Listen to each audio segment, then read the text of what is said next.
Hello everybody and welcome back to my channel. So, as you may have gathered by the decor, the ghoulish decor behind me, and the fact that I am sporting some cat makeup, today I'm going to be doing a Halloween video.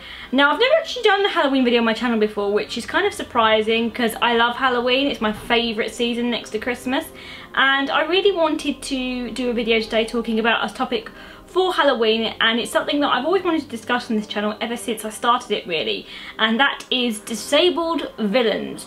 Now, I thought because it's Halloween it would be the perfect time to talk about disabled villains because it's Halloween, we're all dressing up, we're all getting into the ghoulish spirit, we're all watching a few horror films, so why not? Now, I wanted to talk about this because ever since I started my master's degree in children's literature last year, I have been studying the representation of disability in fairy tales, picture books and so on and so forth, and I've been doing some dabbling in things like comic books, film, TV, etc, etc, and it's come to my attention that disabled villains is one of the biggest stereotypes and the most predominant stock characters of the disability community that we see in media and mainstream media to date. In general, the media industry always appropriates this image of the person with a disability being or assuming the role of villain. And what I wanted to talk about today is the historical context of this, some examples of where you can find this, what it says about the disability community, and how I feel about this as someone who identifies as having a disability, and how I personally feel about the fact that people like myself are always cast in the role of villain. Now, historically, disabled villains go right the way back to the beginning of the oral and folk tale tradition, i.e. the fairy tale tradition, which is where its roots lie. It stems from fairy tales, so you can see it with examples like Rumplestiltskin, right up to modern day film. Now, those with disabilities were usually cast in the role of the villain or the antagonist, and were set to ruin or thwart the hero or the good person's plans, and to ruin their life and to be the one to ruin everything. Of course, there are exceptions to this rule. With disability representation in literature and the media in general, there are three main examples of what you can see. There are three main stereotypes or stock characters that you can see with disability. The first, which I'm talking about today, is the disabled villain. This is usually a character who is very bitter, negative towards life, probably quite malevolent, and someone who you wouldn't want to mess with. The next one is the victim, which is on the flip side of the coin. So these are usually the characters who are not able to defend themselves, and then you always get the one that's in the middle, that's the source of inspiration, and they are just inspirational because of their disability. For no other reason, they're just made into some amazing character who can do anything, and they just defy all the limits of their disability, and they're not realistic, and it's never usually something that you can relate to. If you have a disability and you want to be a character in a story, you've got three choices usually. You're the villain, you're the inspiration, or you're the victim.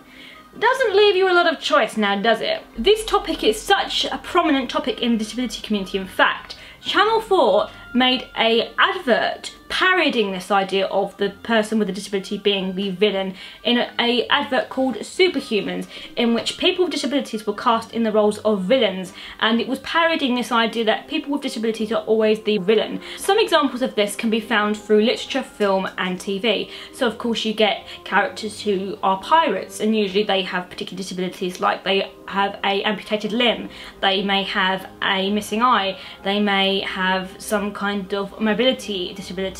Usually they do have some disability, and usually they are the ones assuming the role of villain. And one of the most famous examples that can be found in literature, stage and TV is Captain Hook. And he is usually cast as this character who's very negative towards life. He wants revenge against Peter Pan for what he's done to him, and he's a very nasty, bitter and selfish character. But then of course you get other examples like Darth Vader in Star Wars, or you get Maleficent in the modern remaking of Sleeping Beauty. She also temporarily has a disability when King Stefan cuts off her wings. Usually they want one of two things. They either want revenge over the people who have done this to them, or over the world, or they just want to get back at society for the way they've become, or they want to obtain power and autonomy, and power over other people, and power that they can exert to obtain their own free will. I think we can all safely say that most villains want this. They either want revenge over what's happened to them in some way regards to disability, or they want to obtain power and control. But in particular with disability, this says a lot about the disability community, and it speaks of quite a loud and very harmful message that people with disabilities are bitter and that they have very negative attitudes towards other people and their own life. The fact that they have a disability and they're a villain might say a lot about the idea that when you have a disability you're paying for something, or that you're paying penance for something, which is something we see entrenched in a lot of old literature, that when you have a disability you are paying penance for the misdeeds you've done. But with the idea that they want to get autonomy, perhaps this says something about disability in general. In society with disability, you get people who want to exert control over you and tell you what to do and what you should be. However, these disabled villains, they want to get back at the world and they want to obtain control over their own life. They are fighting back against society and they are trying to defend themselves. If you was to weigh the villain against the victim, the villain is a stronger case because the villain is trying to defend themselves as well as exert power over their own life and to prevent people from gaining power over them. They're subverting the social norm and the social idea towards disability. But sometimes you have to question who is the real villain here. Take a look at the example of Maleficent. The remaking, which involved Angelina Jolie, shows Maleficent being disabled by her lover who cuts off her wings in order to obtain power and control over the kingdom and become the king. And then Maleficent, powered by revenge and hatred towards her former lover, turns bad and goes as far to curse a child. In the earlier version of Sleeping Beauty by Disney, this doesn't happen. Maleficent is just the character with a disability trying to impose negative things upon the counterpart, i.e. Aurora. This is just conforming to that idea of the characters with disabilities being the villains that you see throughout fairy tales. However, in the modern remake, Disney turns that on its head. Of course, it still keeps some of the earlier traditions of Sleeping Beauty and keeps some of the things that we recognise about the tale. Maleficent is still initially a villain. She still does bad things. However, it does make you question who is the villain. Is it Stefan or is it Maleficent? So that's an example of how you have to question who is the villain and who is not the villain, especially when you look at those with disabilities, because sometimes these characters with disabilities have become disabled through the protagonist or through their counterparts or through the hero making them have a disability, and in which case they are channeled towards revenge. And it's quite a subversive message to give because it's saying who is villain and who is hero. You can't always tell them apart. What does the disabled villain say about those with disabilities? Well, on the one hand it says to begin with that they are bitter, that they are egotistical, that they are violent, that they don't show any regard for people or the world around them. And it just gives out a very negative message that people with disabilities are negative people, they're very self-absorbed and they have particularly negative tendencies. The disabled villain articulates society's fear towards disability, because you get this idea that people with non-disabilities are afraid of the disability community and they don't know how to react to disability, and this embodies the idea that people with disabilities are something to be feared and something to be avoided, like that of the disabled villain. So there is a very strong connection between this idea of thought and the disabled villain, and in that respect the disabled villain becomes a very negative stereotype and stock character. And one of the most common examples of disability that you see in the disabled villain in modern day film and books and TV is those with mental health issues.